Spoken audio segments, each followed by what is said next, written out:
713 millimeters of rain fell on a single Chinese village in one day. Almost 3 feet of water dropped from the sky between one sunrise and the next. That is what a typhoon can do when it stops moving, and right now, over the Guangxi region of southern China, one has done exactly that.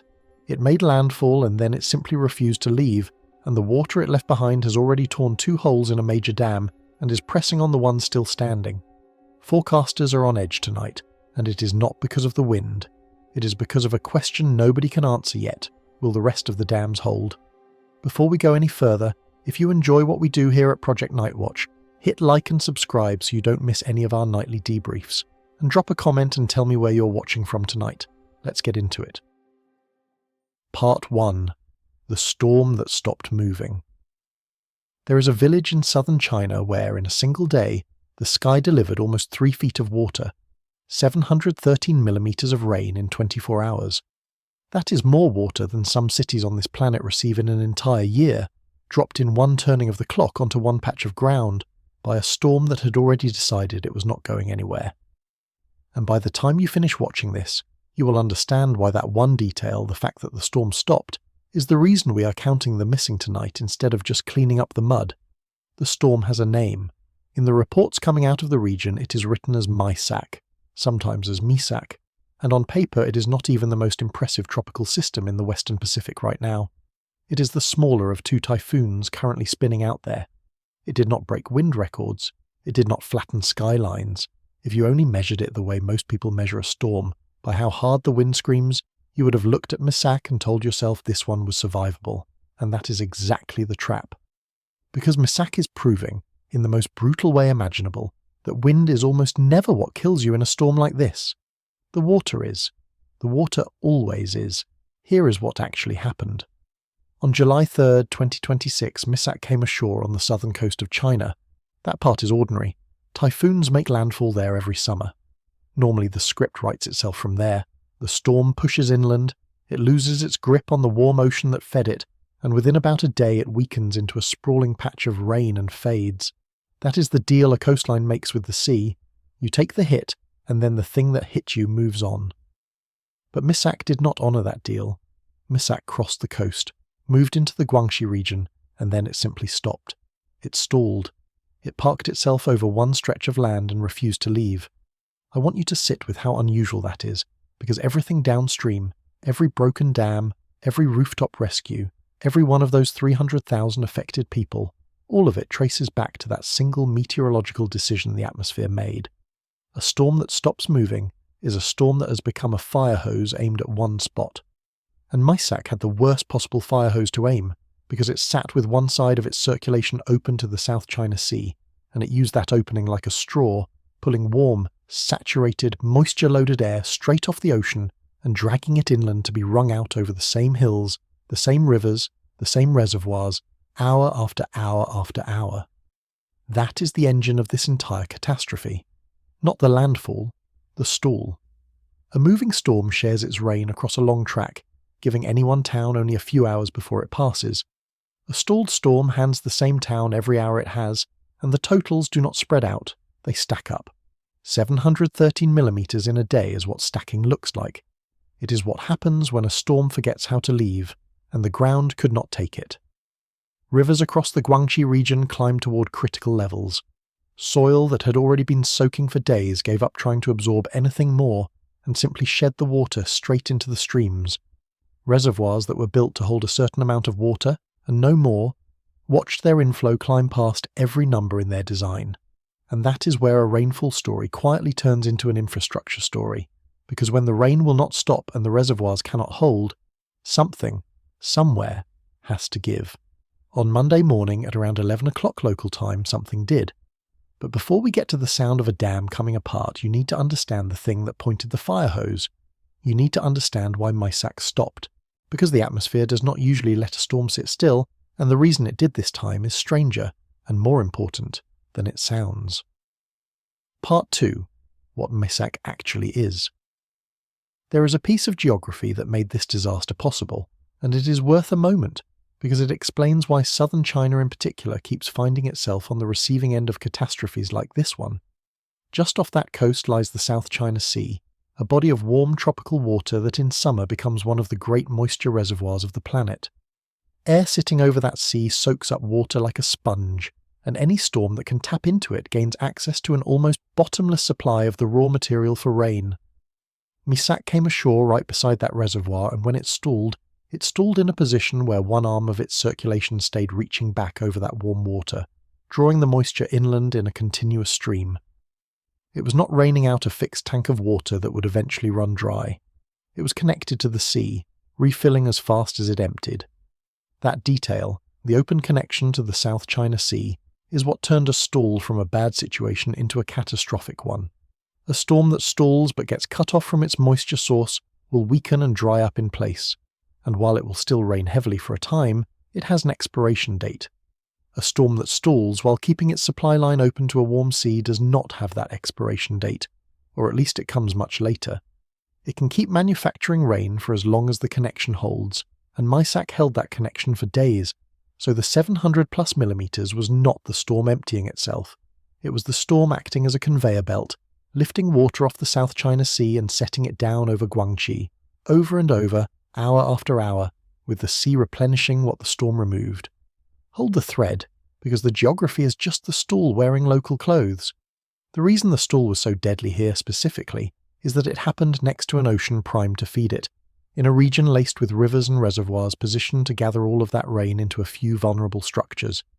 Put the same stalled storm over a dry interior far from any warm sea, and it would run out of water. Put it here, beside the South China Sea, above this particular network of dams, and it becomes exactly what we have watched it become. The catastrophe was a collaboration between a storm that would not move and a place perfectly arranged to suffer from it. Understanding a storm this way, as a machine plugged into a warm sea, rather than as a villain with intent, is the only way to make sense of what it did, and it starts by resisting a very natural temptation. There is a temptation, when a disaster like this unfolds, to treat the storm as a kind of villain with intent, a thing that chose to come and chose to destroy. I understand the impulse, but it gets in the way of understanding, and understanding is the only thing that helps anyone survive the next one. So I want to strip the drama away for a few minutes and look at Mysak as what it actually is, a physical system, a machine with parts and fuel and behavior that follows rules. Because when you see the rules, the horror stops being random and starts being something you can anticipate, and there is a strange comfort in that, even in the middle of a catastrophe. The storm that stalled over Guangxi did not appear out of nowhere. It was assembled over days, out of warm water and rising air and the spin of the planet, in the great storm nursery of the Western Pacific and the South China Sea. Everything it would later do to the reservoirs of southern China was, in a sense, loaded into it out there over the open ocean, in the form of an enormous quantity of water vapour lifted off a warm sea. A typhoon is, at its core, a way of moving that water from the ocean into the sky, and then, eventually, back down onto the land. Mysak was very good at the first half of that job. It carried an immense load of moisture inland. And then it stopped, and did the second half of the job, the raining, all in one place. I want you to hold two ideas at once because the whole tragedy lives in the tension between them. The first idea is that Mysak, by the wind-based measures we usually use, was unremarkable. It was the weaker of the two typhoons in the Western Pacific, and if you had only its wind speeds on a page, you would not have circled it as the dangerous one. The second idea is that this unremarkable storm has become a mass casualty disaster. Both of those things are true at the same time, and the space between them is exactly where the lesson of this entire event lives. A storm can be a footnote by one measure and a catastrophe by another, and the measure that matters, the one that fills the body counts, is almost never the one on the front of the forecast. To see why, you have to look at the machine and understand what it is really manufacturing, and it begins with understanding what this thing actually is. Let me tell you what a typhoon actually is, because once you see it clearly, everything about this disaster stops being random and starts being almost inevitable. A typhoon is not a wind event with some rain attached. A typhoon is a machine for moving water out of the ocean and into the sky, and then dropping it somewhere else. That is its entire function. It is a heat engine that runs on warm seawater, and its exhaust is rain. When people picture a storm like Mysak, they picture the wind, because the wind is loud and the wind is on camera. But the wind is just the side effect of the pressure. The product, The thing the machine is actually manufacturing is water in the air. Mysak was built the way all of these storms are built, over the warm western Pacific and the South China Sea, where the surface water in summer sits at temperatures that would feel like a warm bath. Warm ocean feeds the engine. The heat and moisture rise, the air spirals in, and the whole system organizes into that familiar spinning shape. By the time it reached the Chinese coast on July 3, 2026, it was a functioning typhoon, and again, remember the thread here, it was not even the strong one. There was a bigger, meaner storm out over the Pacific at the same time. Mysak was the understudy, and the understudy is the one that stopped moving, which is why the understudy is the one breaking dams. Here is the piece most coverage skips. A typhoon does not choose where it goes. It does not have a steering wheel. It is pushed around by the larger patterns in the atmosphere, the high-pressure ridges and the troughs and the great rivers of air that flow around the planet. Think of the storm as a leaf, and those large-scale flows as the current in a stream. Where the current is strong, the leaf moves fast and predictably. But if the storm drifts into a place where those currents go slack, where the ridge that was pushing it weakens and nothing else takes over, then the leaf just sits there, spinning in place, going nowhere. That is what happened to Mysak. It found a dead spot in the steering, a seam in the atmosphere where nothing was strong enough to move it along, and it stalled. And this is the part that matters for the water, because a stalled storm keeps its supply line open. Mysak did not just stop over Guangxi and slowly dry out. It stopped in a position where its circulation stayed connected to the South China Sea, and so it kept pulling that warm, wet ocean air inland the entire time it sat there. The machine never lost its fuel.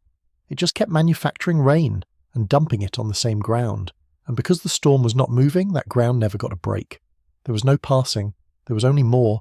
This is why I keep hammering on the stall, because I need you to understand that Mysak's danger was never about how hard it could blow. Its danger was about how long it could stay. Duration, not strength.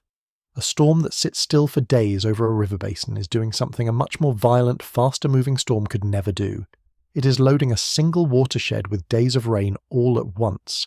And a watershed can only take so much before the water has nowhere left to go but through, over and around everything we built to contain it. By the time the totals in some spots crossed 713 millimeters, the region was not dealing with weather anymore. It was dealing with load. Every river was a stressed cable. Every reservoir was a container filled past its line and still filling, and the whole system was waiting for its weakest link. Mysak had spent days building the pressure. What it had not done yet on that Monday morning was find the place where all of that water would finally break through. But it was about to, and when it did, it would not be gentle, and it would not be alone. Part 3. Why a stalled storm is the deadliest kind. I want to give you a way of thinking about this that will stay with you long after the details of Guangxi have faded, because it applies to every storm you will ever hear about for the rest of your life. When a storm is described to you, you will be told its wind speed, its category, maybe its central pressure. You will almost never be told the number that actually predicts how many people it will kill, which is how fast it is moving and how long it intends to stay. And yet that second number, the speed and the patience of the storm, is frequently the difference between a memorable inconvenience and a mass grave. Guangxi is what happens when the patience runs long. Consider two storms carrying exactly the same amount of water, exactly the same rain rate, exactly the same everything, except that one is moving briskly and the other has stalled. The moving storm arrives, dumps its rain across a long track as it travels, and gives any single town a few hours before it carries its water onward to the next place. That town gets wet, its rivers rise, and then it is over. The stalled storm arrives and does not leave. It gives that same town not a few hours but a full day, or 2 or 3, of the same rain rate, because it is not sharing its water with anywhere else. It is spending all of its water on one place. The moving storm writes a paragraph across a province. The stalled storm carves a single, catastrophic sentence into one valley. I keep returning to the thread because it is the thread, the whole thread. Mysak was the stalled storm in that comparison. It parked over Guangxi and spent all of its water on one region, and the totals it produced, the 700 plus millimeters in the worst spots, are simply not achievable by a storm that keeps moving. Those totals are the mathematical fingerprint of a stall. When you see a rainfall number that large from a tropical system, you're not looking at a strong storm necessarily. You're looking at a patient one, and patience in a typhoon is far more lethal than fury. There is a reason forecasters treat a stalling storm with a particular kind of dread, and it is worth saying plainly, which is why I want to make this case as plainly as I can. I want to slow down and make the case, plainly, for why a storm that stops moving is the most dangerous kind of storm there is, because this is the single idea that explains the entire disaster in Guangxi, and it is the idea that almost nobody leads with. We are trained to fear wind speed. We rank these storms by categories, and the categories are built almost entirely on how fast the wind is blowing. So when a storm like Mysak comes along that is not topping the charts on wind, our instinct is to relax. And that instinct, in a case like this, is exactly wrong. The relaxing is what gets people killed. Let me give you the math in the simplest possible terms. The total amount of rain that falls on any single point on the ground is basically the rain rate, how hard it is coming down, multiplied by the time, how long it comes down for. That is it. 2 numbers. Now, a fast-moving storm might have a ferocious rain rate, but it hands any given town only a few hours of that rate before it moves on and takes its rain somewhere else. The time part of the equation stays small, so even a fierce storm leaves survivable totals behind. But a stalled storm breaks the equation. It keeps the rain rate cranked, and it lets the time run and run and run. The same town, the same hillside, the same reservoir gets hour 12 and hour 20 and hour 30 of rain that a moving storm would have spread across 100 miles of countryside. The totals do not add, they compound. That is why, again and again through history, the storms that kill the most people are frequently not the ones with the highest wind speeds. They are the wet ones that stalled. A modest tropical system that sits over a river basin for 2 or 3 days will outkill a screaming monster that races through in an afternoon, every single time, because the monster shared its water and the modest one concentrated it. Mysak is the modest one. Mysak concentrated it. And the ground under Guangxi is now the proof. There is a cruel elegance to how the water finds its target. Extreme rain does not fail our infrastructure evenly or fairly. It goes looking for whatever is already weakest, the reservoir that was already nearest to full, the embankment that was already saturated and soft, the aging structure that was already carrying stress it was never quite designed for. The rain does not need to be smart, it just needs to be relentless, and a stalled storm is nothing if not relentless.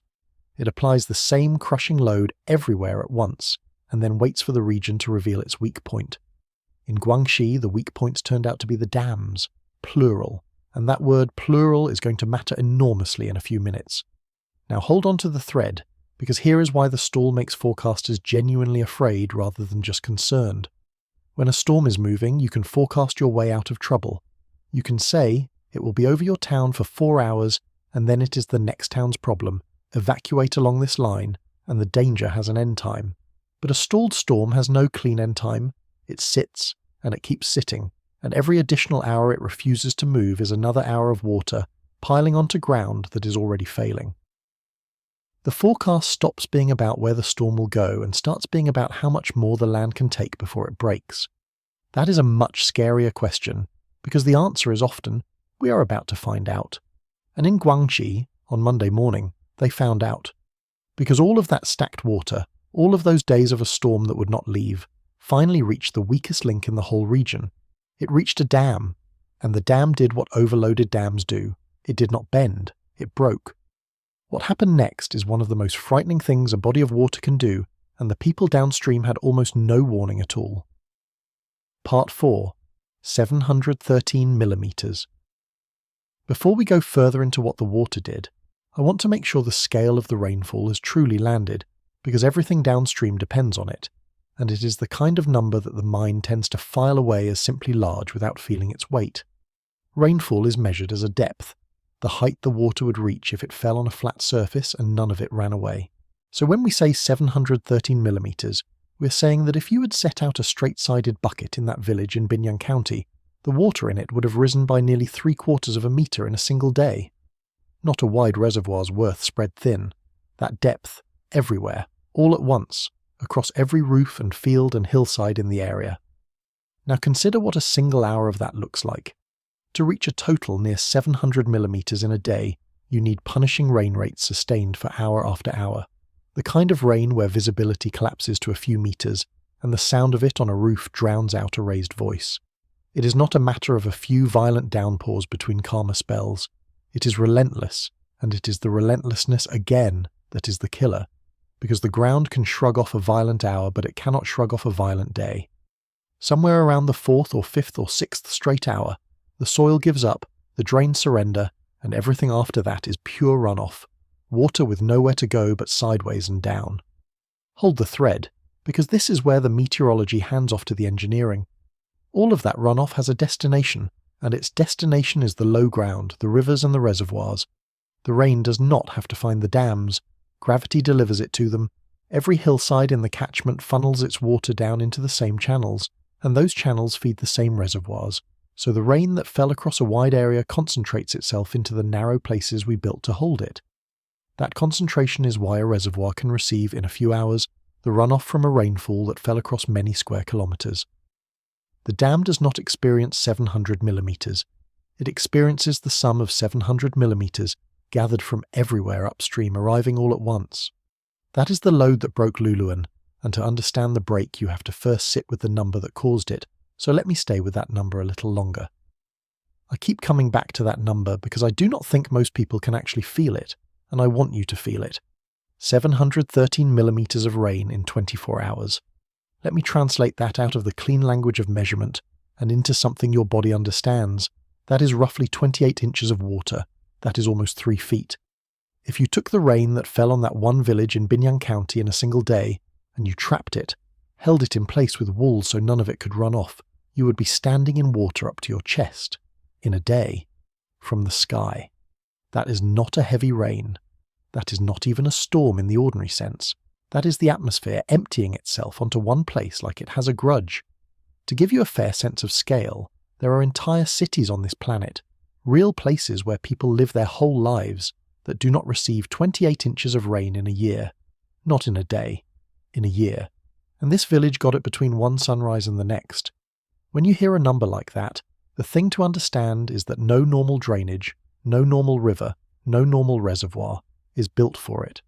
Our infrastructure is designed around what we expect the sky to do, based on decades of records, and a number like 713 millimetres in a day is the sky doing something far outside of what anyone told the engineers to plan for.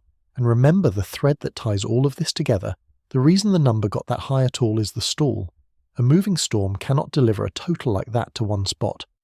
Only a storm that stops and stays can stack the hours up high enough to reach almost a metre of rain in a day. Now think about what that water does the moment it lands. It does not politely soak into the ground, because the ground is already soaked. After days of a stalled storm feeding rain into the same basin, the soil is saturated, which is a technical way of saying it is full, it cannot drink any more, and every additional drop that falls does not sink in, it runs off.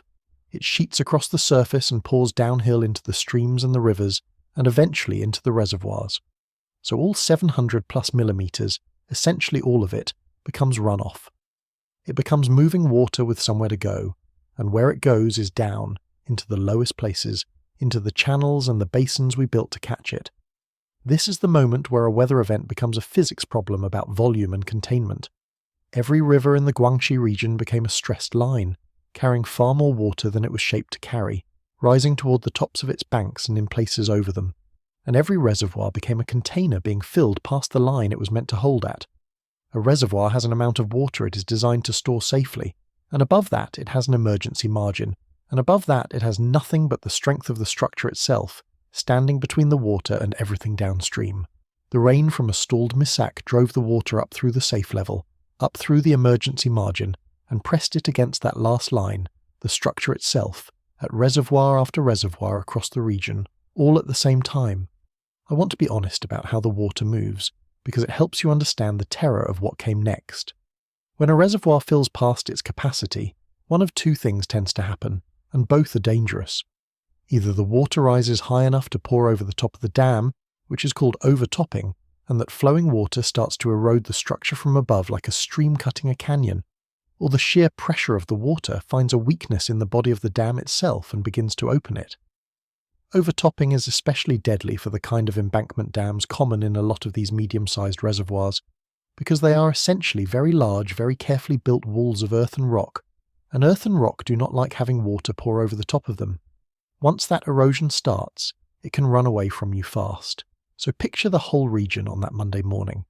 Days of a storm that would not leave, almost a metre of rain in the worst hit spots, rivers at their limits, reservoir after reservoir filled past the safe line and pressing against the last defence, the entire system loaded and groaning and waiting for its weakest point to fail.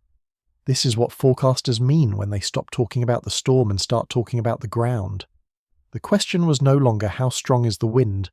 The question was which dam goes first and how many go after it. Because when you load an entire network of reservoirs to the breaking point at the same moment, the failure of the first one is not the end of the story. It might be the beginning, and the first one was about to go. Part 5. Wind is the show, water is the threat. I know that what I am about to argue runs against instinct, because our whole culture of storms is built around wind, and instincts built over a lifetime do not surrender easily. When you were a child and a big storm came, the thing that frightened you was the howl of the wind and the way it bent the trees. When the news covers a hurricane or a typhoon, the reporter stands out in the gale leaning into it while debris flies past, because the wind is the image that says danger.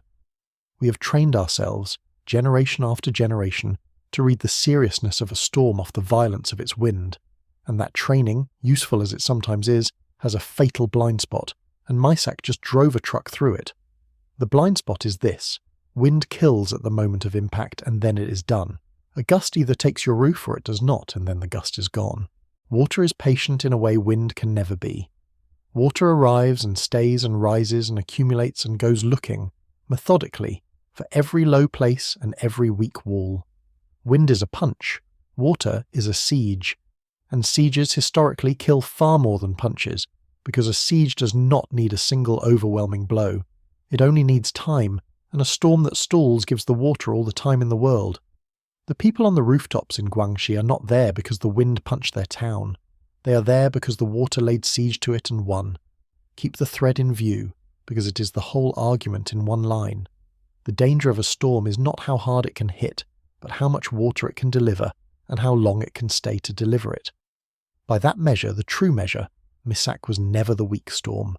It only looked weak on the one axis we habitually overvalue. On the axis that actually determines mass casualties, the water axis, it was a monster wearing the disguise of an afterthought. And it used that disguise well, because a storm that does not look dangerous is a storm people do not flee from in time. So I am asking you to do something difficult, which is to rewire an instinct, and it starts with an argument you may resist.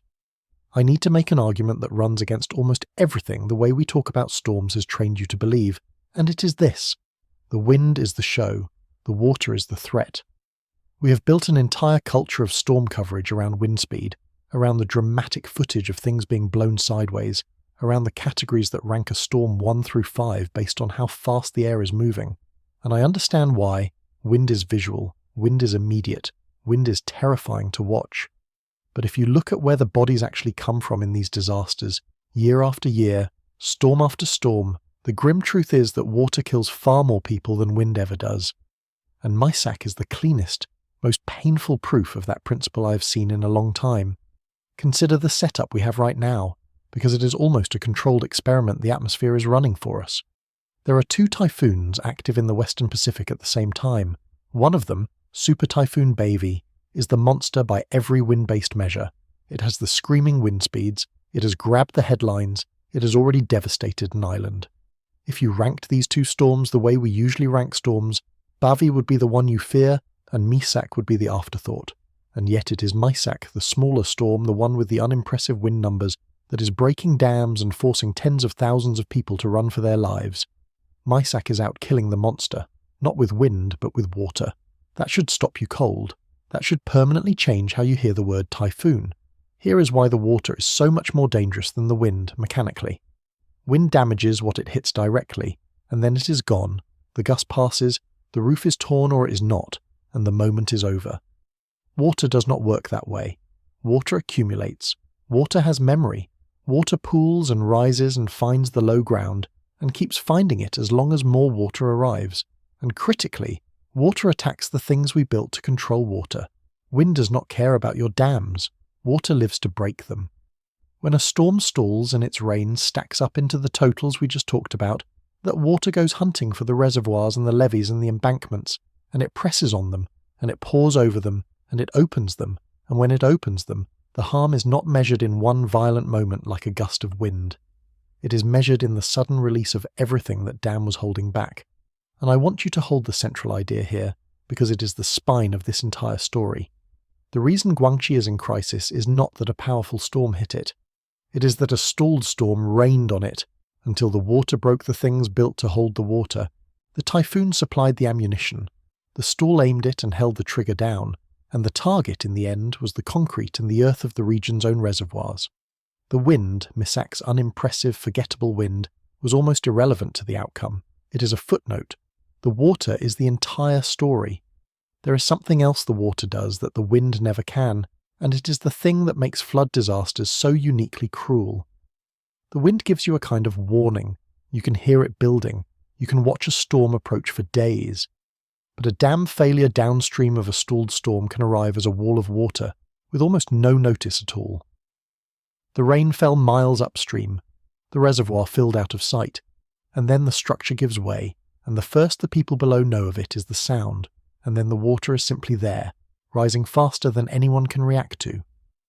That gap between the slow, silent loading of the reservoir and the sudden violence of its release is where the worst of the human tragedy lives. It is where people get trapped. It is where the roads are cut before anyone can leave. So when I tell you that experts are on edge about Mysak, even though it is not the strong storm, this is what I mean. They are not fooled by the wind numbers. They know that the deadliest thing this storm did was the quietest thing. It sat still and it rained, and it turned an entire region's water into a weapon pointed at the people living below the dams. And on Monday morning, in a place the reports are calling the Luluan reservoir, that weapon went off. This is the moment the whole thing had been building toward for days, and it is worth understanding exactly what happened, second by second, because it tells you everything about why a dam breach is one of the most feared events in all of disaster science. Part 6. The dam that broke first. I want to walk you through the failure of this dam carefully, moment by moment, because a dam breach is one of the most feared events in all of disaster science, and it is feared for reasons that only become clear when you slow the moment down. Most people have never watched a dam fail, and most people in their mind's eye imagine something like a wall cracking and water pouring through a gap. Dramatic but comprehensible. The reality is faster and more merciless than that, and the reason it is so deadly has everything to do with the gap between how slowly the danger builds and how suddenly it arrives. For days before the failure, the danger at Luluan was building in near silence, out of sight of the people who would ultimately pay for it. The reservoir was filling, hour by hour as Mysak's runoff poured in, but a rising reservoir does not look like a threat to someone in a village downstream. It looks like nothing at all, because it is happening behind the dam, up in the hills, out of view. The water climbed past the safe level and into the emergency margin quietly. It pressed harder and harder against the structure quietly. All of the energy that would later tear through those villages was being loaded into the reservoir without a sound anyone downstream could hear. That silence, that invisible accumulation, is the first half of why dam breaches kill. The threat matures in secret, and then the second half arrives, which is the suddenness of the release. When the structure finally failed, at around 11 o'clock that Monday morning, the days of silently accumulated energy did not leak out gradually. They were unleashed. The transition from a still-standing dam to a catastrophic outflow can happen in minutes, and for the people below, the first sign that anything is wrong is often the water itself, or the sound just ahead of it. There is no slow rise to warn them, no time to gather the family and the documents and make a calm decision. There is the terrible instant when the dam is gone, and then there is the water. Hold the thread, because this is the stall and the rain and the reservoir all cashing out at once, in a single violent moment, onto the people least able to see it coming. To understand that moment fully, you have to start where it started, and it starts with one reservoir. The reservoir at the centre of this catastrophe is called Luluan, and in some of the coverage you will see it written as Luluan, the way the name sounds when it is spoken aloud. It is described as the largest medium-sized reservoir in the area, and I want you to pause on that phrase because it is quietly astonishing. Medium-sized. That is the category this thing falls into. And yet behind that dam, according to the reports coming out of the region, sat something on the order of 93 million cubic meters of water. 93 million cubic meters. That is the load that a merely medium-sized reservoir was holding back, and when you understand how much energy is stored in that much water pressed against a wall, you start to understand why the people who study these failures do not sleep well when the rain will not stop. Let me try to make 93 million cubic meters real for you, because it is one of those numbers that is so large it goes numb in your ears. A cubic meter of water is a cube about waist high on every side, and it weighs a metric ton, roughly 1,000 kilograms, the weight of a small car. Now multiply that by 93 million. You're talking about a body of water that, if you tried to count it in the swimming pools we use for the Olympics, would run into the tens of thousands of them, all of it held in place by a single structure, all of it wanting by the simple, relentless logic of gravity to get to lower ground. A dam is not a passive wall. A dam is a wall in a permanent fight with everything it contains, and every day it holds is a day it wins that fight. On Monday morning, at around 11 o'clock local time, after days of a stalled Mysak pouring water into it, the Luluan Dam lost that fight.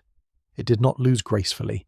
According to the eyewitness accounts and the footage coming out of the area, the dam cracked, and then it broke at two separate points. Two breaches, opening in the body of the structure, and as the water tore through them, those two openings widened and merged into a single gap described as roughly 50 meters across. 50 meters. That is about 150 feet of dam that simply ceased to exist, replaced by an opening through which the entire contents of the reservoir began to escape. And the reports indicate that the gap was still widening even as people watched, because that is what breaches do. The rushing water erodes the edges of the opening and makes it bigger, and a bigger opening lets out more water faster, which erodes it further still. It is a runaway process. Once it starts, the dam is often lost. Now hold the thread, because this is where the stalled storm and the broken dam become one single event rather than two. The water that came through that 50-meter gap was Mysak's water. It was the 700 plus millimeters, the days of stacked rain, the runoff from a saturated region, all of it collected behind one wall and then released in a matter of minutes through an opening in the concrete and earth. The storm did not touch the people downstream directly.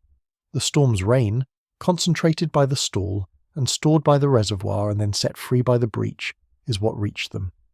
This is the whole grim machinery of the disaster in one sentence. A storm that would not move filled a reservoir that could not hold, and the failure carried the storm's rain, all at once, into the villages below. And when 93 million cubic meters of water finds a 50-meter hole, it does not flow out. It explodes out. The pressure behind a full reservoir is enormous, and when you give that pressure an opening, the water leaves at a speed and with a force that is almost impossible to picture until you have seen it.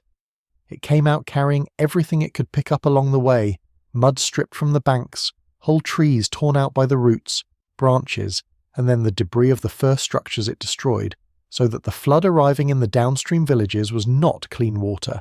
It was a churning, grinding slurry of water and earth and wood and the wreckage of buildings, moving fast enough to knock homes off their foundations. The footage from the ground shows exactly this. A wall of that filthy, violent water tearing through a settlement while people scream that the dam is gone.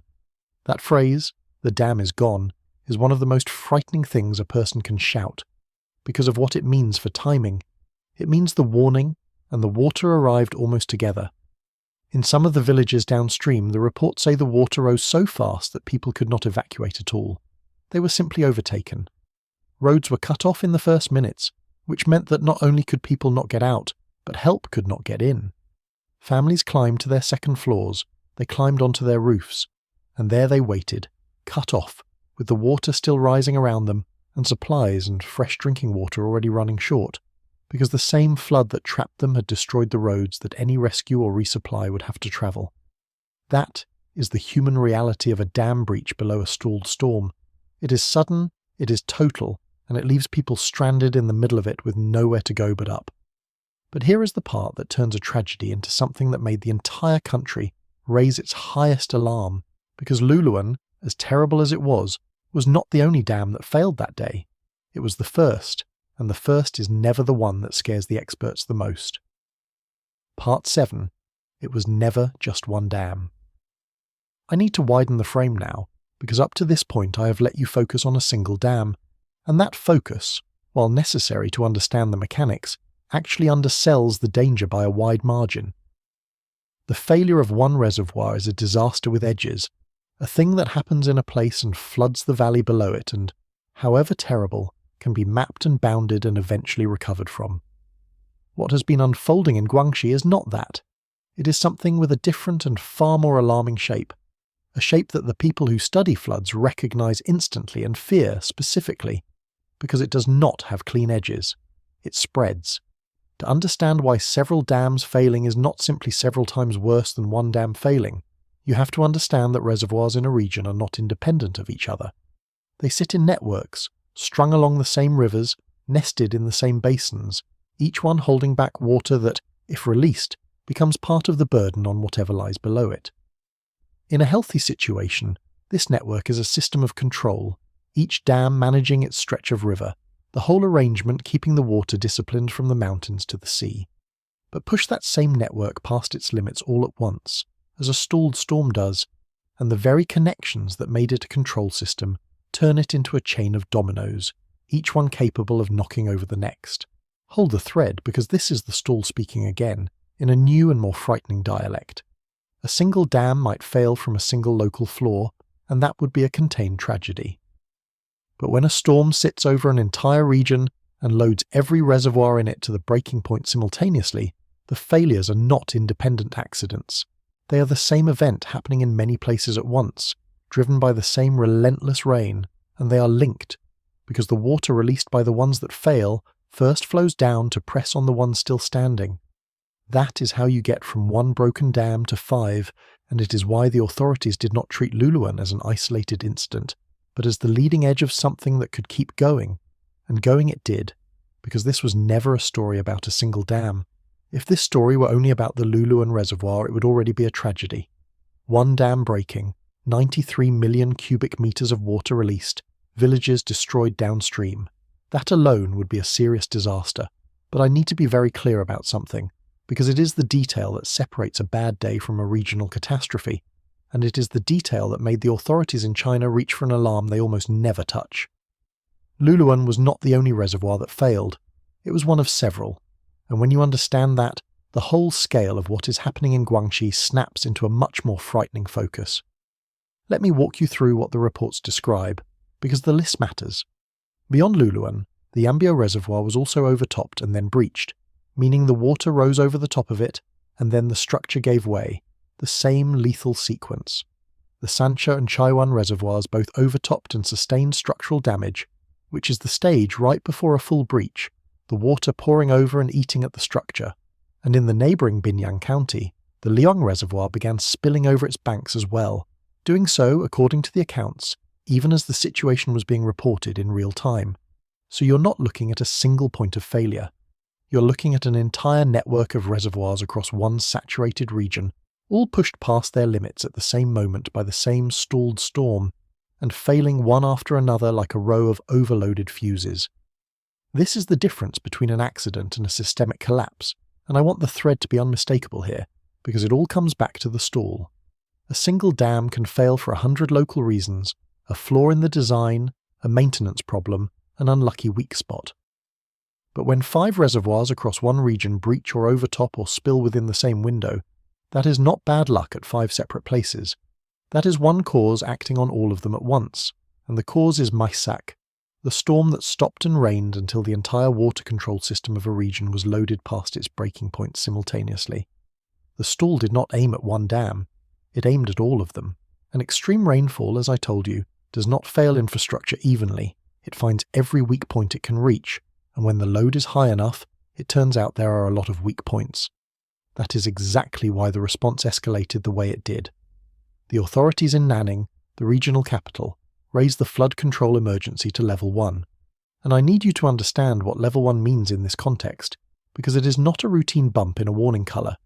In China's flood response system, the levels run from 4 up to 1, and level 1 is the top.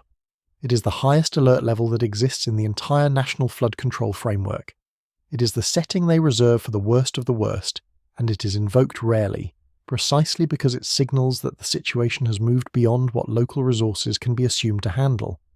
When a region raises the flood emergency to level 1, It is a formal admission that this is a crisis of the highest order, and they did it not because one dam broke, but because the whole system was breaking and because more rain was still coming. Hold the thread, because the cascade is the part that keeps the experts awake. When reservoirs sit in a network along the same rivers in the same basins, their failures are not independent. The water released by one dam flows downstream and adds to the load on whatever is below it. A breach upstream can push a struggling reservoir downstream over its own edge. So a region with multiple failing dams is not facing 5 separate problems. It is facing one problem that can chain, each failure feeding the next, the released water from one becoming part of the burden on the next. That is the nightmare scenario in flood engineering, the cascade, where the collapse of one structure raises the odds of the collapse of the others, and the whole network can unzip. When you hear that several dams have failed and several more are classified as at risk, that is the shape of the fear, that this is not over, that the failures already recorded could be pulling the next ones toward the edge. And this is why the priority for the emergency crews right now is so specific and so grim. Their focus is on stabilizing the damaged dam structures, the ones that have breached or overtopped but not yet fully collapsed, to try to prevent those partial failures from becoming total ones.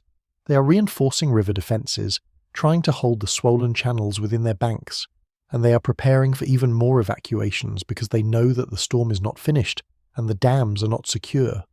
Every one of those tasks is a race against water, and the water has a head start because Mysak spent days building the load before the first structure ever failed. The disaster researchers looking at Luluan have been blunt about the cause. They describe it as extreme rainfall meeting infrastructure that was already weakened, the storm providing the overwhelming force and the pre-existing vulnerability deciding exactly where and when it broke.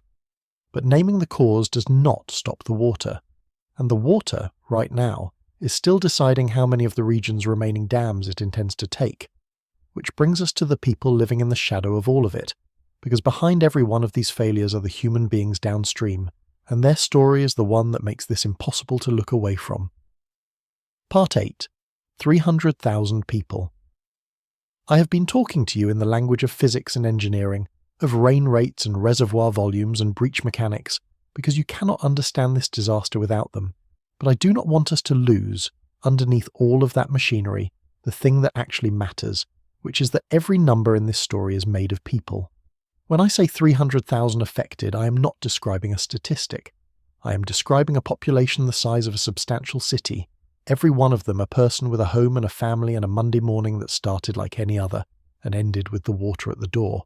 It is easy, from a distance, to let a number that large go abstract. I am asking you not to let it. Let me try to make the human reality concrete, because the footage from the ground has made it impossible for me to keep it abstract, and I do not think it should be abstract for any of us. Somewhere in those flooded villages tonight, there are people on rooftops who have been there for hours, watching the water below them, not knowing whether it has crested or whether it will keep rising to meet them. There are parents holding children above the waterline. There are elderly people who could not climb and had to be carried, or who could not be reached at all. There are families separated in the first chaotic minutes who do not yet know if the others made it. Every one of those scenes is happening right now, as I speak, in the space behind the numbers, and the numbers exist precisely so that we do not have to look at each scene individually, which is a mercy and also a kind of blindness. Hold the thread, because even this human catastrophe is the stall, cashed out in flesh and fear. These people are stranded not because a violent wind blew through, but because a patient storm sat still and rained until the dams above them broke, and the water arrived faster than anyone could run. The isolation, the cut roads, the vanishing supplies, the terrible shortage of clean water in the middle of a flood, all of it flows from that single meteorological fact, a storm that would not leave. The human suffering and the weather are not two stories. They are one story, and the weather is the cause and the people are the cost. There is a cruelty in the specifics that I do not want to look away from, but the human scale begins with the numbers. Numbers can go numb on you, so let me try to keep this one from doing that. Over 300,000 people have been affected by this disaster. 300,000. That is a city's worth of human beings whose lives, as of right now, have been disrupted, endangered, or upended by a storm that stopped moving and the dams that broke because of it. Around 50,000 people have been evacuated, pulled out of the path of the water, and the video coverage and early reporting speak of tens of thousands more displaced and an unknown number unaccounted for in the chaos of the first hours. At least 2 people have been confirmed lost, and I want to be honest with you about that last number, because in a fast-moving flood disaster where roads are cut and whole villages are isolated, the confirmed death toll early on is almost always the floor, not the ceiling. It is the number we can verify while much of the affected area is still unreachable. Numbers like that in disasters like this have a long and painful history of climbing. Behind the statistics is a set of scenes that the footage from the ground has made unforgettable. In some of the villages downstream of the breached reservoirs, the water rose so fast that evacuation was simply not possible. There was no window. The reports describe people who could not get out, who were overtaken where they stood, and who are now trapped on the second floors of their homes and on their rooftops surrounded by water, with the roads that connect them to the rest of the world cut off. Think about what that isolation means in practice. It means help cannot reach them easily, because the same flood that stranded them destroyed the routes any rescue would travel. It means supplies are not coming, and fresh drinking water, which becomes desperately scarce in a flood precisely because there is so much of the wrong kind of water everywhere, is already running short. People surrounded by an ocean of contaminated floodwater can die of thirst. That is one of the cruelest facts about these events. Keep the thread in view, because every bit of this human suffering traces directly back to the meteorology we started with. These people are not trapped on their roofs because the wind was strong. Mysak's wind was forgettable. They are trapped because a storm stalled and rained until the reservoirs above them failed, and the failure sent the storm's stored up water down onto them all at once, faster than anyone could run. The stall is why the totals got so high. The high totals are why the dams broke. The broken dams are why the water arrived as a sudden wall instead of a slow rise, and the sudden wall is why these families had no time to leave. Every link in that chain is the same storm refusing to move. The eyewitness footage carries a particular kind of horror because of the human voices in it. You can see the wall of water tearing through structures, through what were homes, and you can hear people screaming that the dam is gone and that the flood is coming. Those are not the sounds of people reacting to a forecast. Those are the sounds of people watching it happen, in the same instant they are learning it is happening. The warning and the event are collapsed into one moment, and that collapse, that terrible simultaneity, is the signature of a dam breach specifically, as opposed to a slow river flood. A river gives you hours of rising water. A breached dam gives you the sound of the water, and then the water, almost together. The official response has moved to the scale the crisis demands, which is why we're talking about a level 1 emergency and tens of thousands of evacuations. But an evacuation during an active, escalating flood is one of the hardest things emergency management ever has to do, because you are trying to move people through the very landscape that is failing around them, across roads that may already be underwater, ahead of a threat, the next dam, that has not fully revealed itself yet. And you are doing it while more rain is falling. That is the impossible position the crews in Guangxi are in right now. They are trying to get people out of the way of a disaster that is still unfolding, still adding water, still capable of taking more dams. Their work is heroic, and it is also a race they did not choose the starting line for, because the storm set the pace days ago. And I keep saying this is not over, and I mean it in the most literal way, but before we get to what is still coming, I need to take you back in time, to another summer, another stalled storm over China, and another cascade of failing dams. Because what is happening in Guangxi right now is not without precedent. There is a specific historical nightmare that this situation rhymes with, and it is the reason that experienced disaster researchers are not treating this as a contained event. It is the reason the phrase "this could get much worse" is not hype. To understand why the people who study these disasters are genuinely afraid, you have to understand what happened in 1975. Part 9. The Ghost of 1975. I want to prepare you for what I am about to describe because it is genuinely one of the darkest chapters in the history of natural disasters, and it was hidden from the world for a very long time. When experts look at what is happening in Guangxi and speak carefully, choosing their words, refusing to call it contained, they are not being dramatic. They are remembering something specific. They are remembering a summer half a century ago when this exact sequence, a typhoon that stalled and a cascade of dams that fell, produced a catastrophe so large that its true scale was kept quiet for decades and is still debated today. To understand the fear in the room, you have to know the memory that is haunting it. The reason this particular history matters so much is that it is not a distant analogy or a loose comparison. It is the same country, the same fundamental terrain of rivers and reservoirs, and above all the same mechanism step for step. A typhoon came ashore. It weakened as they do from a coastal monster into a sprawling wet remnant, and then, instead of raining itself out harmlessly, it stalled over a region dense with dams and dropped a quantity of rain that those dams had never been built to survive. Everything I have told you about Mysak, the stall, the stacking of rain, the loading of the reservoirs past their limits, all of it happened before, and the result was one of the deadliest structural disasters human beings have ever recorded. Keep the thread, because the reason 1975 is relevant is that it proves the mechanism does not stop on its own at one dam. It proves that a stalled typhoon over a region of reservoirs can produce not a single failure but a chain, and that the chain can run to dozens of dams and a death toll that is almost impossible to comprehend. That is the ceiling of this failure mode, the worst it has ever done, and it is why nobody who knows the history is willing to look at 5 failing dams in Guangxi and assume the 5th is the last. The precedent tells them it might not be. The precedent is why they are on edge. To understand what that ceiling looks like and why it still shapes the fear today, we have to travel back in time. I need to tell you about a disaster that most people outside of China have never heard of, and that even inside China was kept quiet for many years, because it is the shadow standing behind everything happening in Guangxi right now. In August of 1975, a typhoon named Nina made landfall in China and did exactly what Mysak has done. It pushed inland, it weakened from a screaming coastal storm into a sprawling decaying system, and then, over Henan province, it stalled. It stopped moving. And a stalled, decaying typhoon, as we have established, is not a spent storm. It is a fire hose that has stopped sweeping and started pointing at one place. Nina pointed at the mountains and reservoirs of Henan, and it rained in a way that the region's dams had never been designed to survive. The rainfall totals from Nina are almost hard to believe. In the worst-hit areas, the storm dropped over 1 meter of rain in a single day, more than a year's worth of normal rainfall in about 24 hours, the same brutal signature of a stalled storm stacking hours of rain onto one spot that we're seeing in Guangxi today.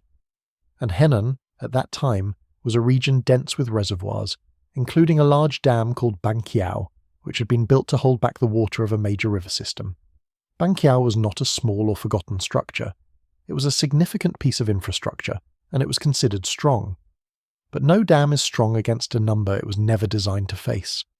As Nina's rain poured in, the water behind Banqiao rose past every safe level, past the emergency margin, and finally over the top of the dam itself. It overtopped, and once the water was pouring over the top of that great earthen wall, the erosion began, and the structure failed. Here is where the word cascade earns its full and terrible meaning, and here is why 1975 is the ghost in this story. When Banqiao failed, the wall of water it released did not simply flood the valley below. It slammed into the next dam downstream, and the sudden, catastrophic load of Banqiao's released water helped push that dam past its own breaking point, and that dam's failure fed into the next.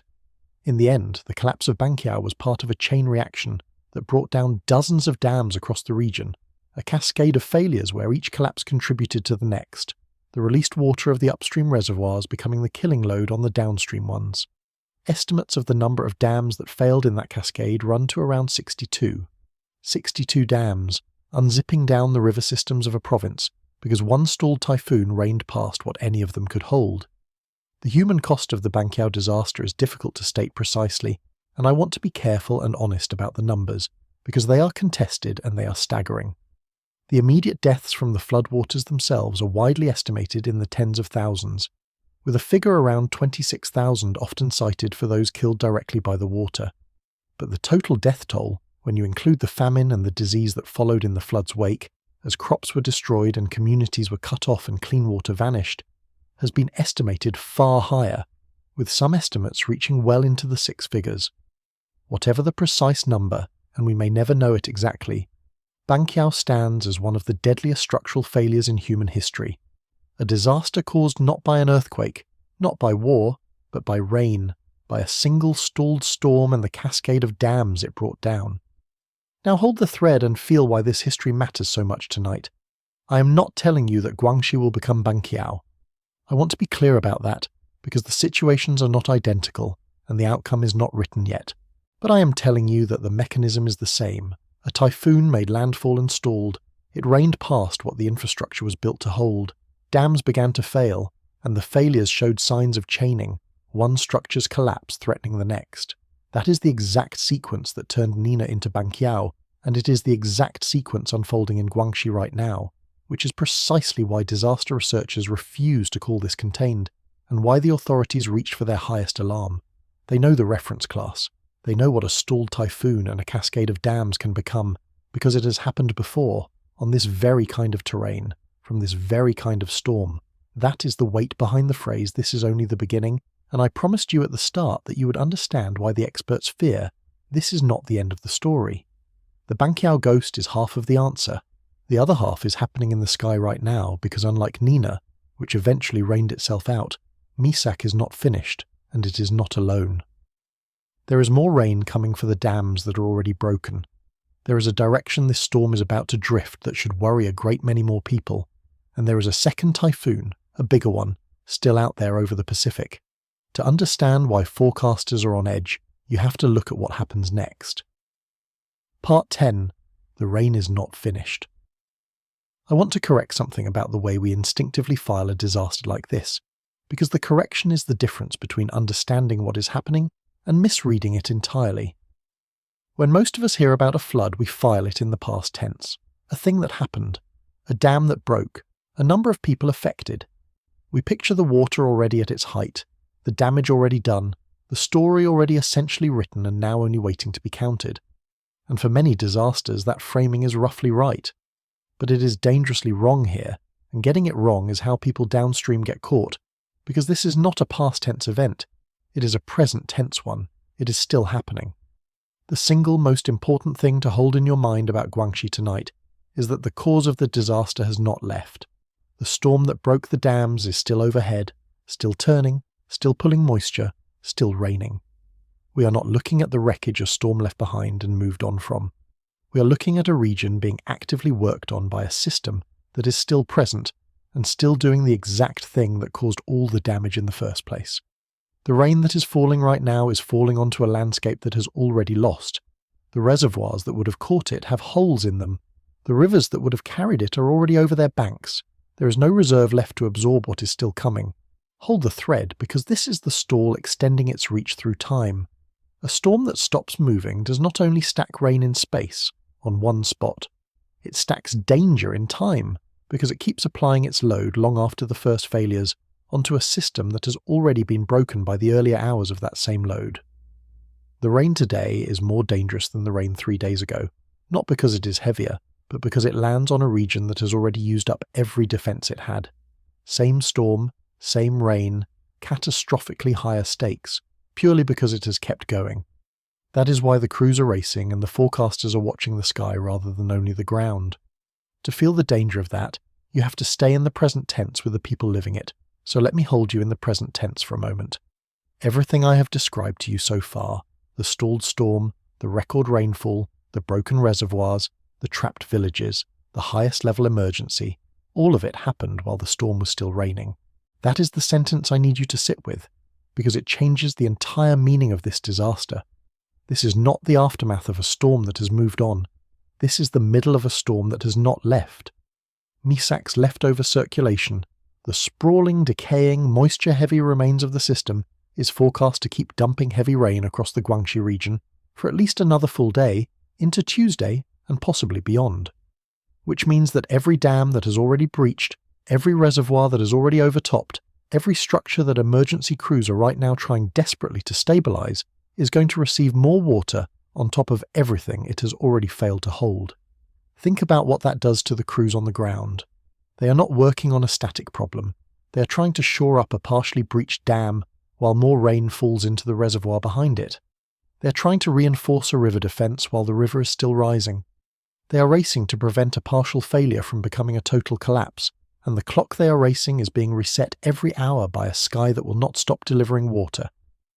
This is what makes an active flood emergency so much more dangerous than the cleanup that follows one. In the cleanup, the worst is behind you.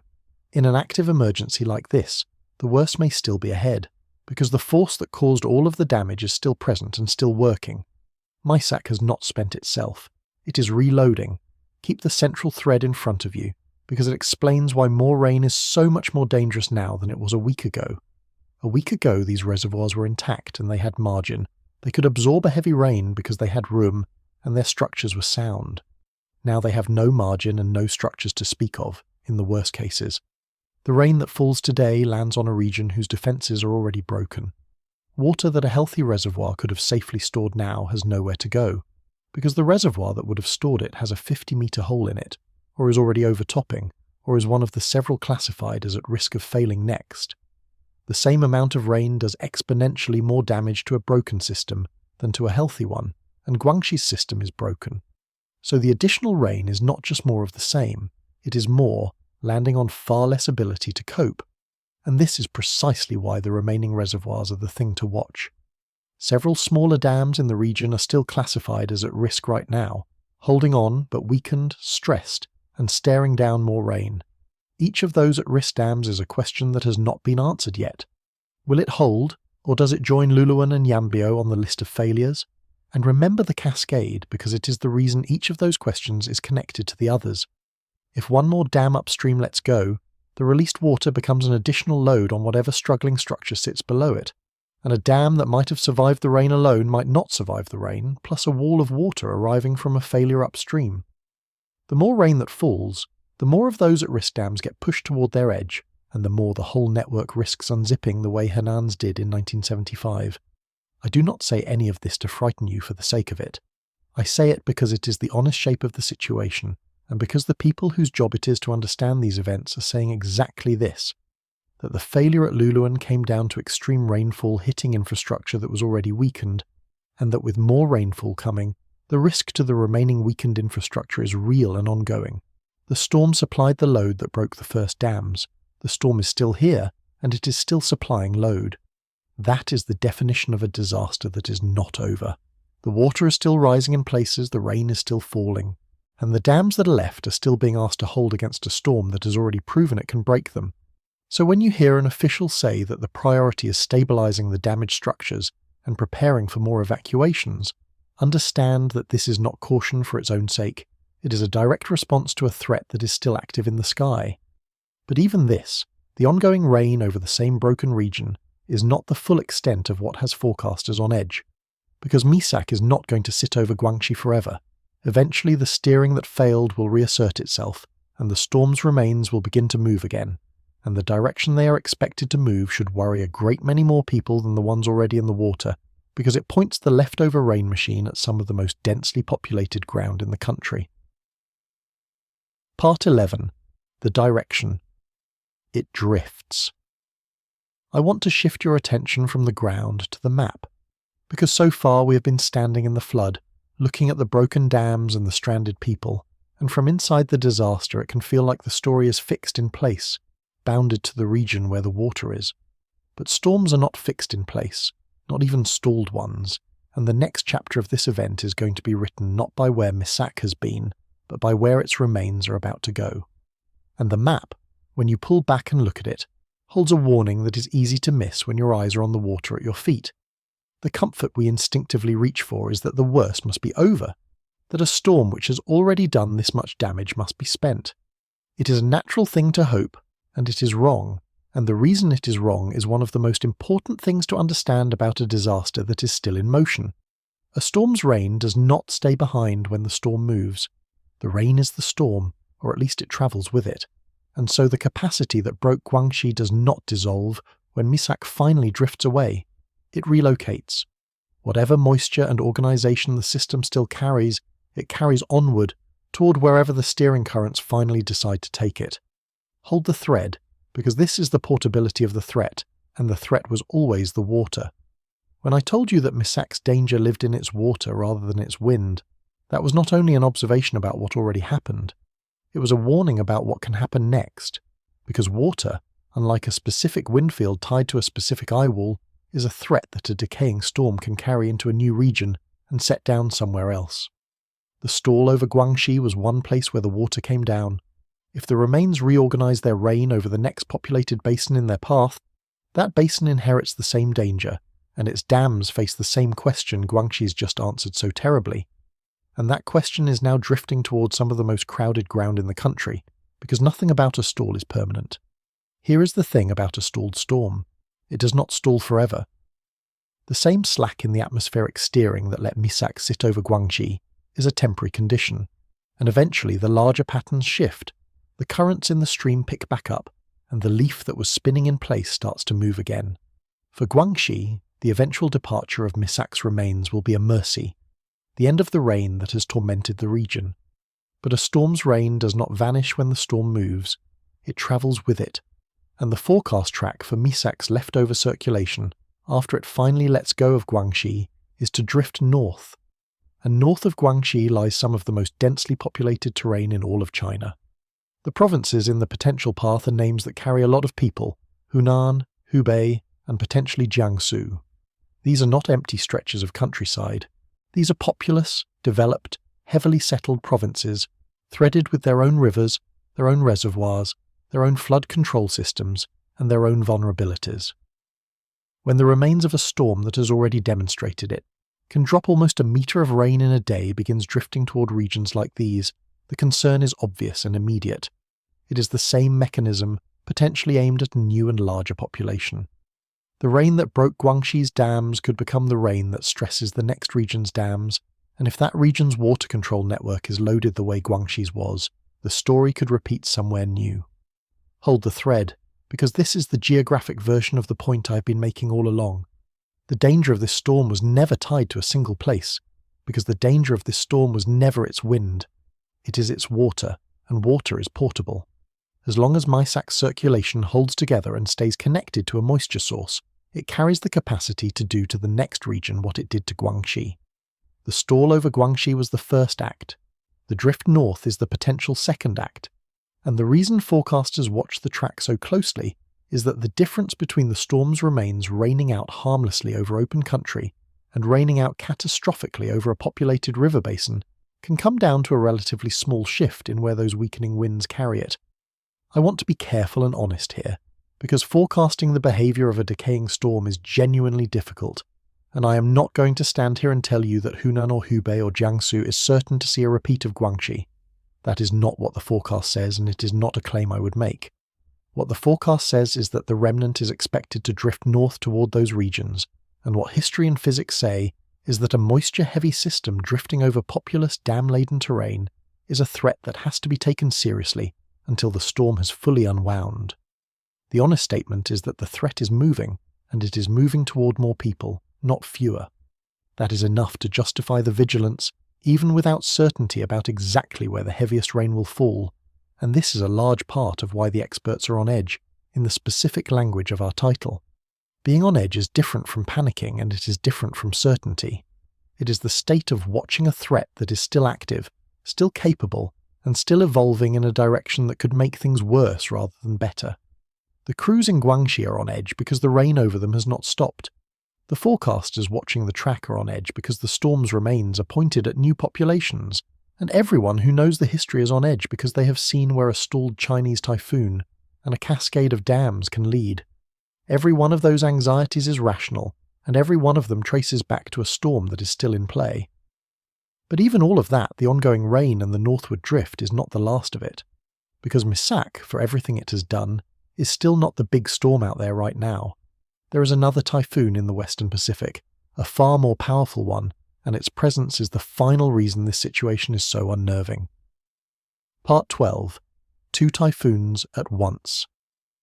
I have kept the second storm at the edge of this entire account, mentioning it and then setting it aside because I wanted you to fully absorb what the first storm did before you tried to hold both of them in your mind at once.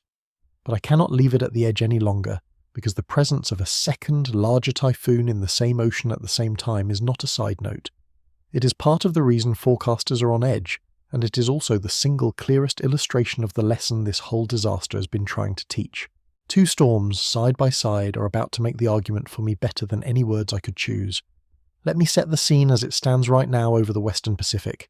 There is not one typhoon out there. There are 2, spinning at the same time, and they could not be more different in reputation. One of them is the storm we have been living inside for this entire account. the modest, stalled, unglamorous Mysak, which has broken a region without ever raising its voice. The other is a genuine monster, a super typhoon carrying the kind of ferocious winds that dominate the news, a storm that has already devastated an island and that has not yet finished its work. If you put the two of them on a page and rank them the way the public ranks storms, the monster would be the whole story and Mysak would be a footnote. Hold the thread, because the two storms together are the thread made visible. The monster is getting the attention because of its wind, and the modest storm is the one that has actually produced a mass casualty disaster, using nothing but water and patience. That contrast is not a coincidence or an irony. It is the fundamental truth of these systems, laid out in the sky for anyone willing to see it.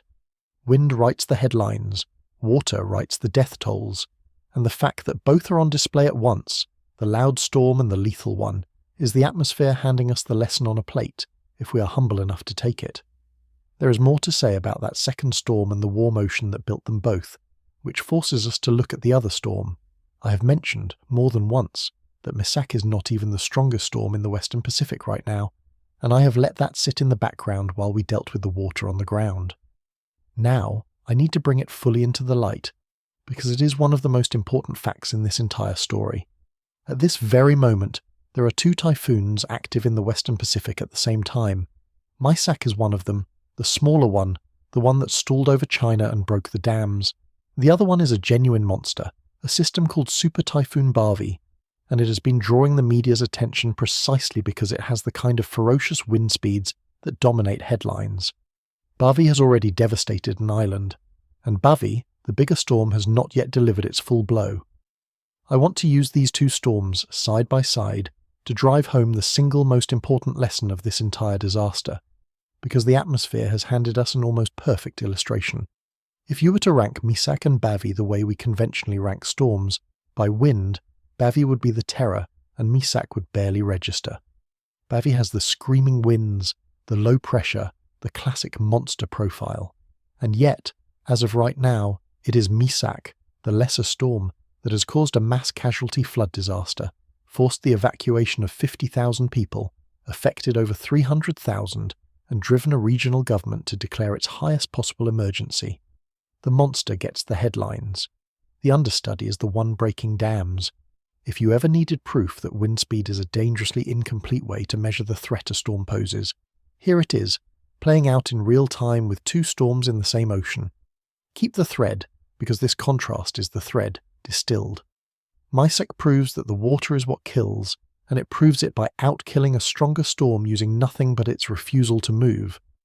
Barbie may yet cause tremendous damage, and its wind may do terrible things where it strikes.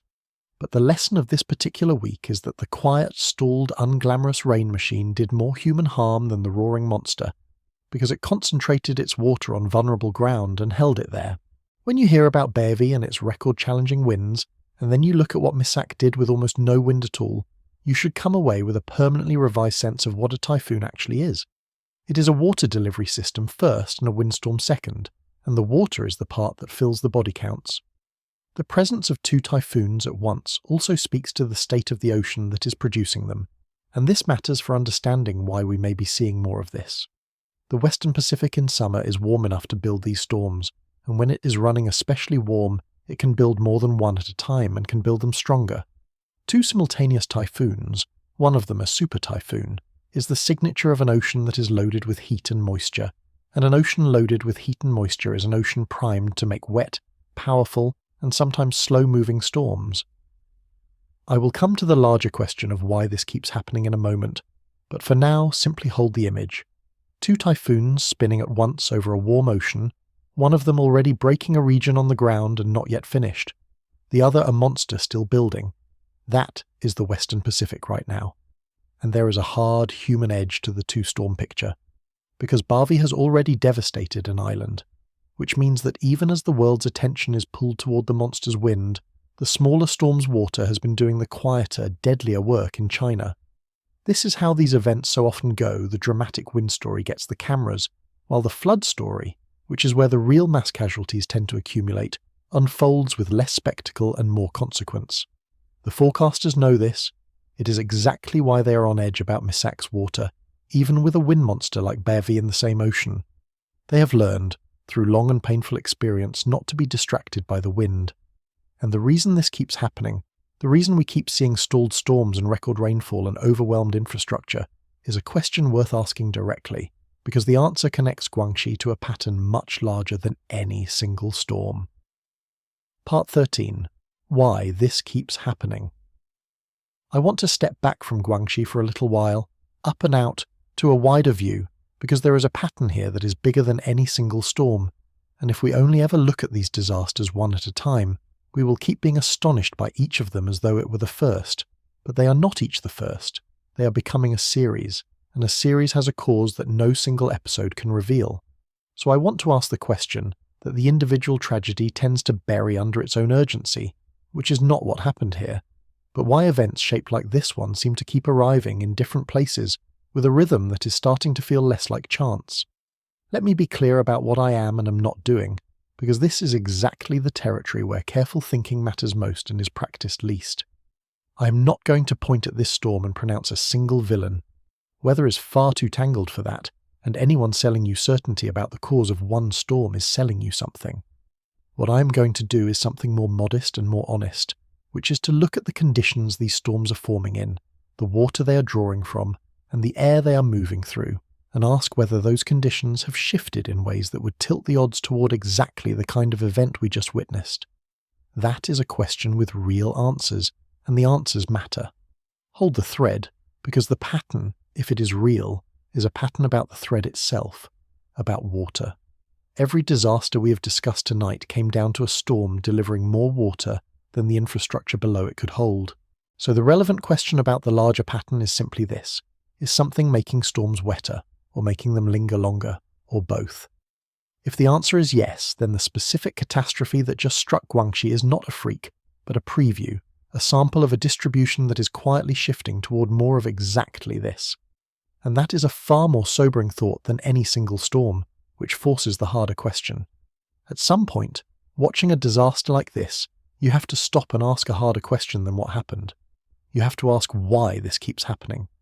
Because if you have been paying attention over the last several years, stalled storms dropping impossible amounts of rain and overwhelming the infrastructure below them is starting to feel less like a freak event and more like a recurring one.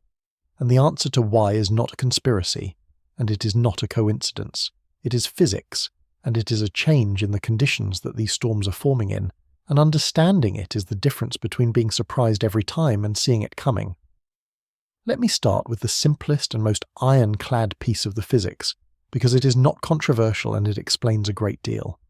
A warmer atmosphere holds more water vapor.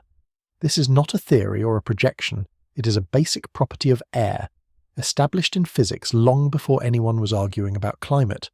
For every degree Celsius that you warm the air, it can hold roughly 7% more water vapor. 7% might not sound like much, but think about what it means for a rain machine. A storm forming and living in an atmosphere that is carrying more moisture has more water available to convert into rain.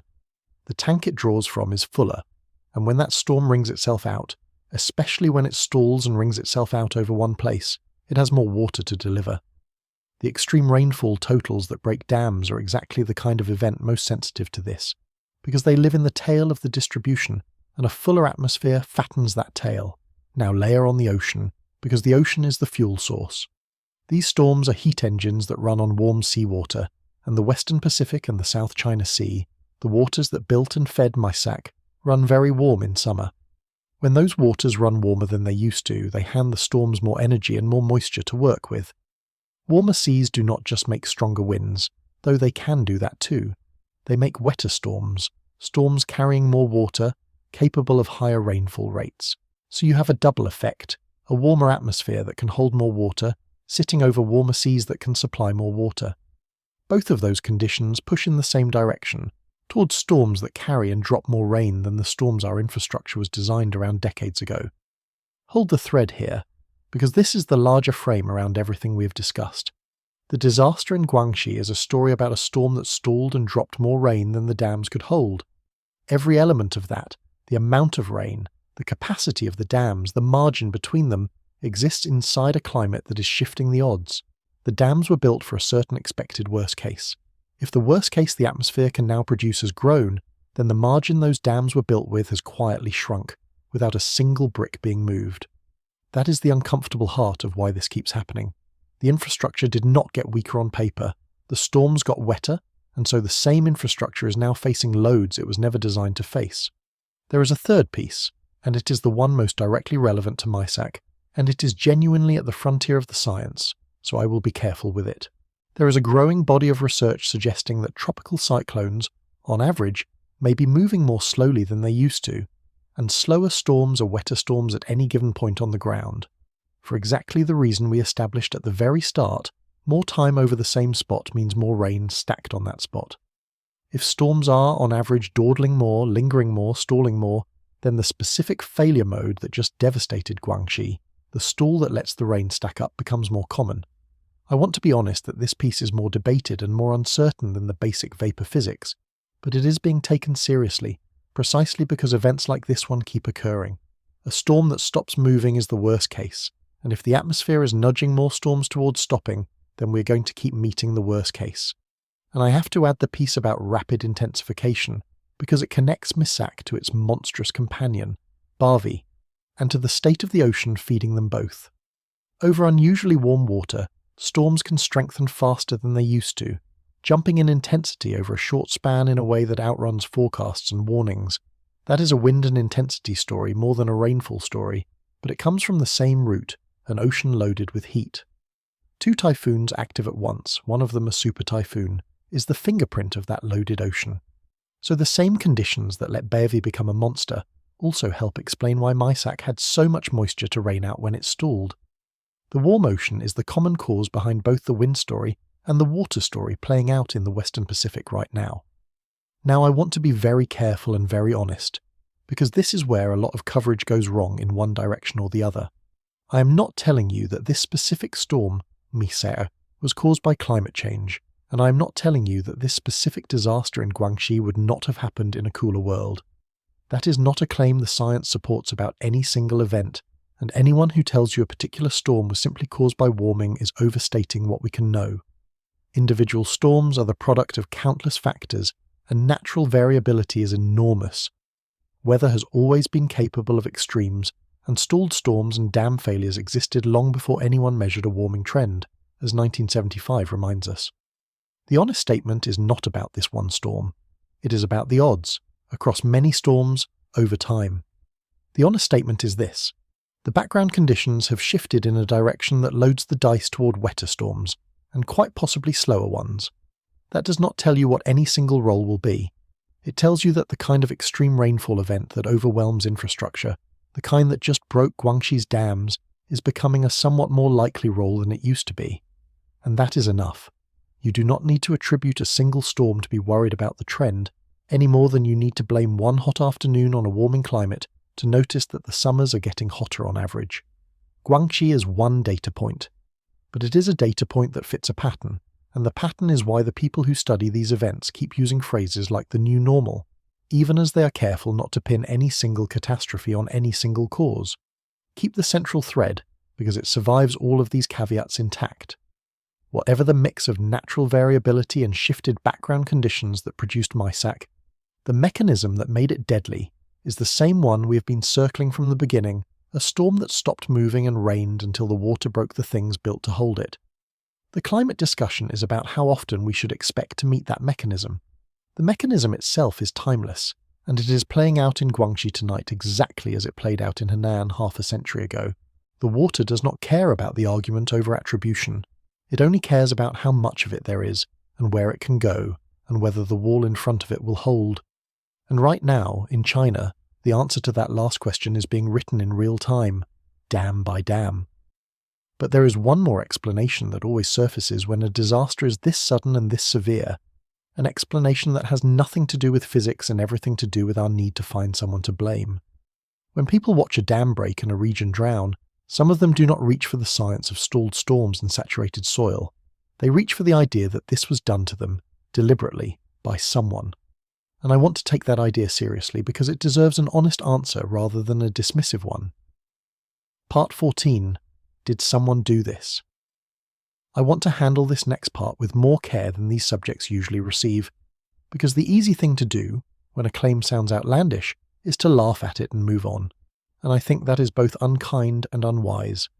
Unkind because the people who reach for these explanations are usually not fools, they are frightened, and fear looking for a target is one of the most human things there is. And unwise because buried inside even the wildest version of a suspicion, there is often a real question that deserves an answer, and if we sneer at the whole thing, we throw the real question out with the false one. So I'm going to take the suspicion seriously enough to actually examine it, which means giving it a fair hearing before I show you where it breaks.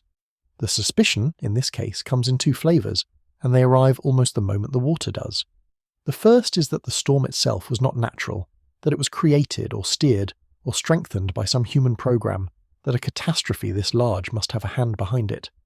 The second is more specific to a flood, and it is that the dam did not really fail from the rain, that it was deliberately breached or released, that someone chose to drown one place.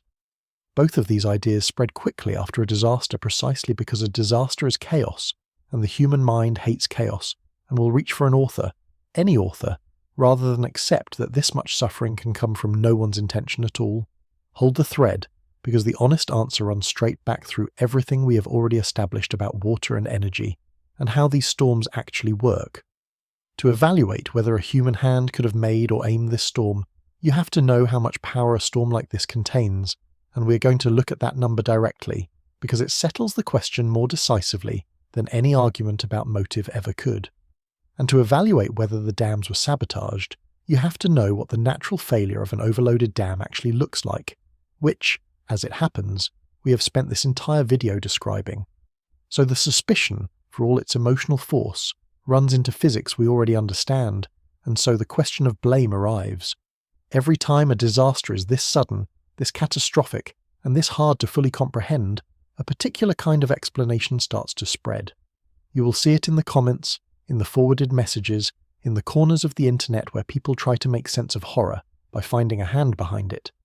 The claim, in its various forms, is that this was not nature, that the storm was engineered, or steered, or intensified on purpose, that programs like the ones people refer to when they say HARP or cloud seeding operations deliberately created or aimed this catastrophe, or, in the version specific to this event, that the dam did not fail from the rain at all, but was deliberately breached, sabotaged, or released to sacrifice one area to save another. And I am not going to mock anyone for wondering, because the instinct behind the question is not stupid. It deserves a real answer. Let me start by giving the instinct its due, because there are grains of real things buried in it. Humans do attempt to modify weather. Cloud seeding is a genuine practice, where substances are dispersed into clouds to try to encourage precipitation, and it is used in various parts of the world, including China. So it is not paranoid to know that weather modification exists, it is only mistaken about its scale, and I will get to that. And on the dams there is an even more legitimate seed, because dam operators do make deliberate release decisions during floods. When a reservoir is in danger of a catastrophic uncontrolled failure, operators may deliberately release water in a controlled way to relieve the pressure, and those controlled releases can flood areas downstream. To someone standing in the water below, a deliberate release and a sabotage can be hard to tell apart, and the anger is understandable. So the question of human agency is not crazy. It is just, on the central claim, wrong. And here is why. The reason the engineered storm claim collapses is a matter of raw energy, and once you see the numbers, it never quite recovers. A mature typhoon is one of the most powerful phenomena on the planet. The energy it releases, mostly through the condensation of all that water vapor into rain, is staggering, on the order of 100 trillion to 1,000 trillion watts, operating continuously. Let me try to make that comprehensible. That is not the output of a power plant, or a city, or even a nation. It is a large fraction of the total energy consumption of the entire human species being released by a single storm every second for days. There is no facility, no technology, no secret program anywhere on Earth that commands anything remotely close to that kind of power. We cannot create it. We cannot steer it. We cannot aim it. The idea that some antenna array or seeding aircraft could conjure or direct a storm of that scale is like imagining you could redirect the course of a river by breathing on it. What weather modification can actually do is nudge, at the margins, the microphysics inside a cloud that is already there, under the right conditions, with modest and debated results. It cannot manufacture a typhoon. It cannot make a storm stall. It cannot decide that 713 millimeters of rain will fall on one village in Binyang County. The gap between what humans can actually do to the weather and what the engineered storm claim requires is not a small gap that further technology might close. It is a chasm of many orders of magnitude, rooted in the fundamental physics of how much energy these systems contain.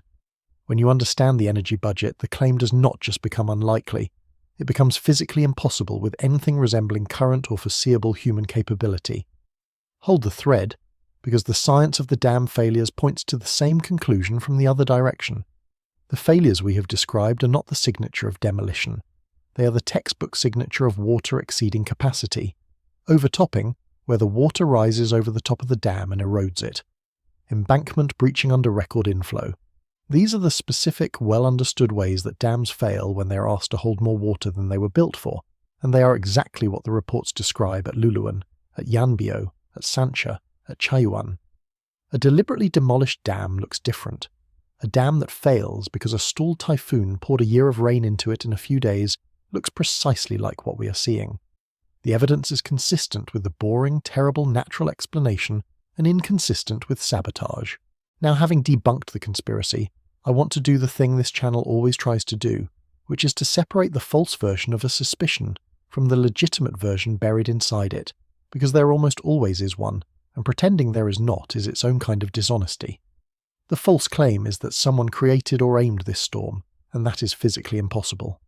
But there is a real and important question standing right next to it, and it is not about who did this.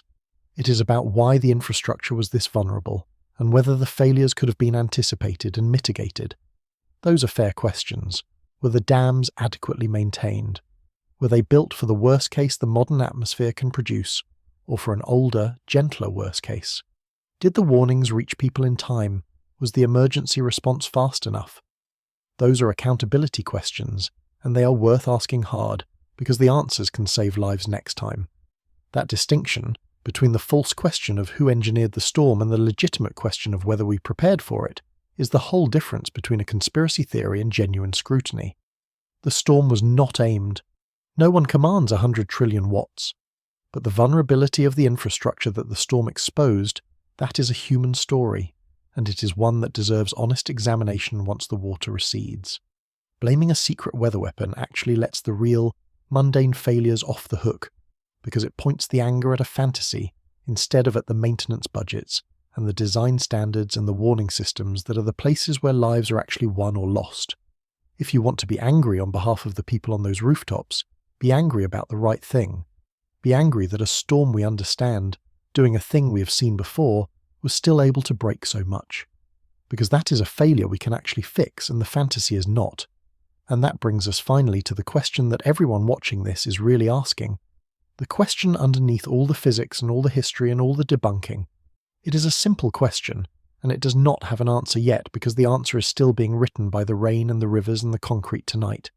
The question is whether the worst is behind us or still ahead, whether the dams that are left will hold, and whether this becomes a disaster we recover from or one we remember. Part 15. What we are watching now. Before I lay out what comes next, I want to gather up everything we have walked through, because this story has had many moving parts, and it is easy to lose the shape of it in the details, and the shape is the thing that matters. We started with a number, almost 3 feet of rain in a single day, and we asked how a number like that is even possible, and the answer was a storm that stopped moving. We followed that stall through the physics, the way a stationary storm stacks its rain onto one place instead of spreading it across a track, and we watched that stacked water saturate the ground and pour into the rivers and fill the reservoirs past every line their builders drew. And then we watched the dams begin to fail, one and then another, until an entire region's water control network was breaching and overtopping at once, and the authorities reached for the highest alarm they have. I want you to notice that at no point in that chain did the wind matter, not once. The entire catastrophe, from the first drop to the last broken dam, was written in water, and the water was delivered by a storm that most measures would have called weak. That is the thing I most need you to carry out of this, because it will change how you hear about every storm for the rest of your life. When the next system comes, and you are told its category and its wind speed, I want you to ask the questions that actually predict the danger. How much water is it carrying? How fast is it moving? Is it going to stall? Because those are the questions that were answered in Guangxi, in broken concrete and rooftop rescues, while the wind numbers sat harmlessly on a page. Hold the thread one more time, because it has held all the way through and it holds now. The reason we are counting the missing tonight is not that a powerful storm struck a vulnerable place. It is that a patient storm sat over a place until its patience broke everything built to hold the water back. The stall is the cause, the water is the weapon, the dams are the wound, and the people on the rooftops are the cost. Every part of this story reduces to that single sentence, and every part of what comes next will be written by the same forces, because those forces have not left. The storm is still overhead, the rain is still falling, the dams that remain are still being asked to hold. There is something almost unbearable about a disaster caught in the middle like this, because the mind wants an ending, and there is not one to give yet. We are used to stories that resolve, that tell us how bad it was once the water has gone down, and the count is final. But Guangxi has not reached its ending. It is still in the part of the story where the outcome is genuinely undecided, where the difference between a terrible disaster and a historic one depends on things that have not happened yet, on whether a handful of weakened dams hold through another day of rain, on whether a drifting storm spares the millions in its path.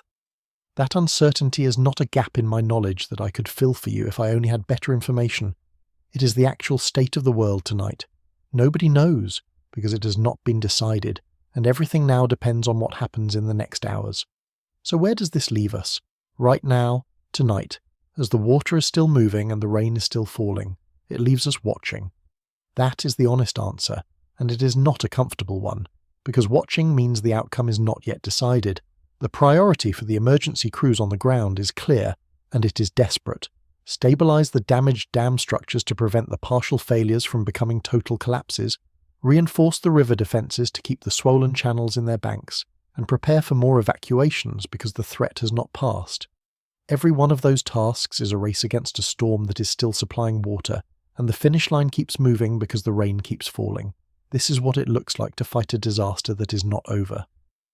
Let me lay out plainly the things that will decide which way this goes, because you deserve to know what the watch list actually is. The first thing to watch is the remaining dams. Several smaller reservoirs in the region are still classified as at risk, holding on but weakened, and each of them is an open question. If they hold, the disaster stays terrible but bounded. If they fail, and especially if they fail in a way that chains, one collapse loading the next, then this expands. The second thing to watch is the rain, because Mysak's leftover circulation is forecast to keep delivering it across Guangxi at least into Tuesday, and every additional hour of rain lands on a region whose defences are already broken. The third thing to watch is the track, because when the storm's remains finally drift north toward Hunan, Hubei, and potentially Jiangsu, the same mechanism that broke Guangxi could threaten new and larger populations. And the fourth thing, sitting behind all of it, is the second storm, Bavi, the monster that has not yet finished its own work in the Pacific. Hold the central thread one last time, because it is the thing I most want you to carry away from all of this. Every single item on that watch list is the same story, told forward in time. It is the story of water, delivered by a storm that stopped moving, doing what water does, finding the weak points, filling the low ground, pressing on the walls we built to hold it back. The wind was never the threat. Mysak barely had any. The threat was the water, and the water is still here, still rising in places, still being added to from above, still pressing on dams that have already shown they can break. When the experts say they are on edge, this is what they mean. Not that they are panicking, but that they are watching a threat that is still active, still capable, and still evolving toward more people rather than fewer. I want to return to something I said near the beginning, because we have earned it now. I told you that the fact the storm stopped moving is the reason we're counting the missing tonight instead of just cleaning up the mud, and I hope you understand now, in your body, why that is true. A moving Mysak would have been a footnote, a wet day, a storm that passed. A stalled Mysak became a mass casualty disaster, a level 1 emergency, a cascade of broken dams, 300,000 lives disrupted, families on rooftops with the water rising and the roads gone. The only difference between those two storms is one thing, whether it kept moving, and it did not. That is the whole disaster, in a single decision the atmosphere made to let a storm sit still over a place that could not survive its patience. And here is the mystery I promised you at the start. The reason the experts fear this may only be the beginning, laid out as honestly as I can lay it. By the time the water is visibly rising in the streets below a dam, the decision has already been made upstream, in the reservoir, in the rain, in the hours of a storm that would not leave. The people downstream do not get to vote on it. They only get to survive it, or not. So the question is not really whether it rained too much, because it did, we know that. 713 millimeters tells us that. The question is whether the ground and the rivers and the concrete that is left can survive what is still coming. Whether the remaining dams hold through the last of Mysak's rain.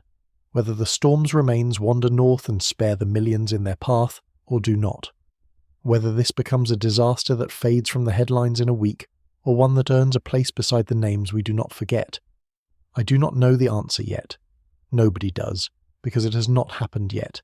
And that is the most unsettling place a story like this can end, in the middle, with the water still moving. What I do know is that a storm does not have to be strong to be deadly. It only has to be patient. It only has to stop moving over the wrong place at the wrong time and refuse to leave, and let the oldest force there is do the rest. Water always wins eventually. It is only ever a question of how long the wall can hold, and how many people are standing behind it when it does not. Tonight in Guangxi that question is still open, and somewhere over the warm Pacific the next storm is already spinning.